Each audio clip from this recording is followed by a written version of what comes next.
Hi, Danelle. How are you? Great to see you. You too. Thank you so much. Oh, no, thanks for having me. So, when I was a kid growing up in this small town, I never imagined that I would get to meet all the people that I get to meet today. And it is such a pleasure to have you here, Idris, the one and only Idris Elba. Thanks so much for joining me. Thanks for having me. How are you doing today? I'm good. I've been traveling quite a bit recently. I was in Africa and America, and so I'm a little jet lagged. Right now, I'm in Ghana, I think.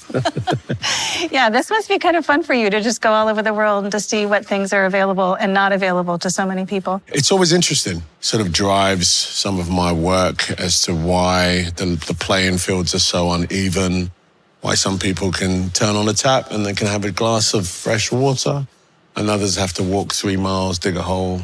I'm always learning, understanding, trying to figure out where my place in the world fits into this whole thing. I'm an entertainer, but telling stories is a way of education. You get these chances to be able to sort of change your life. Opportunity to me is that chance, that thing that you can do next. Yeah. What is opportunity to you? The intention is to make something meaningful, right?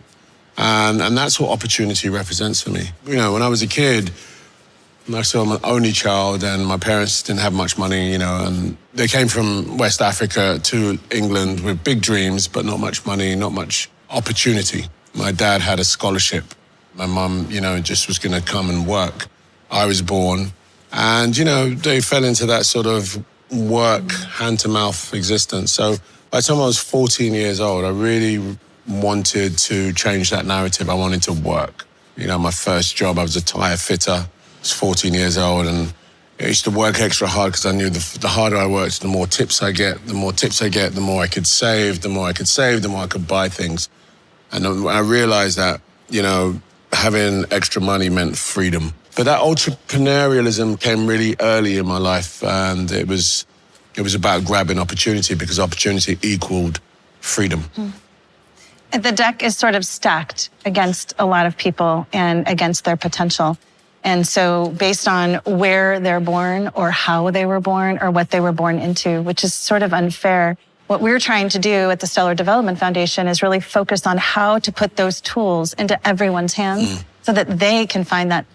We call it financial freedom, but it's not about the financial freedom. It's about that dignity and ownership and opportunity, just sort of like chart their own course. You don't know where you're going to end up. Sometimes you go on a journey and you think you're going there, and before you know it, you end up over here, and you're the happiest you could ever be. And when you imagine yourself over there where you started to go, you're like, I could never have done that where I am. It's because you never know where you're going to end up.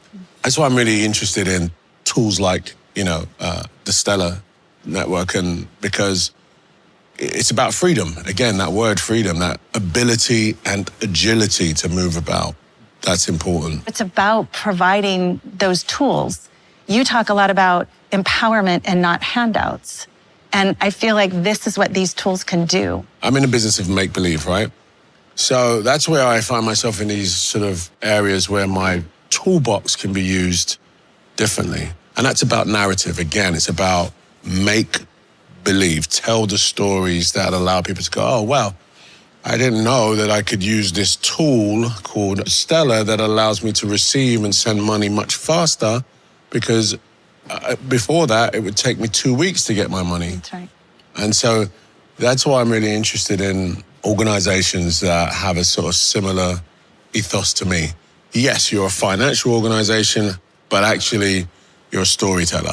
But sometimes it is that small tweak that can help you to recognize that changing the status quo isn't a zero-sum game. There's actually systemic changes that you can make slowly over time, which it feels really like what you're doing already to make this real for people. I wish we could just keep talking forever. Thank you so much for taking the time to spend with us. It was such a pleasure. I appreciate you listening to someone like me and realizing how we can help each other. Yeah, vice versa.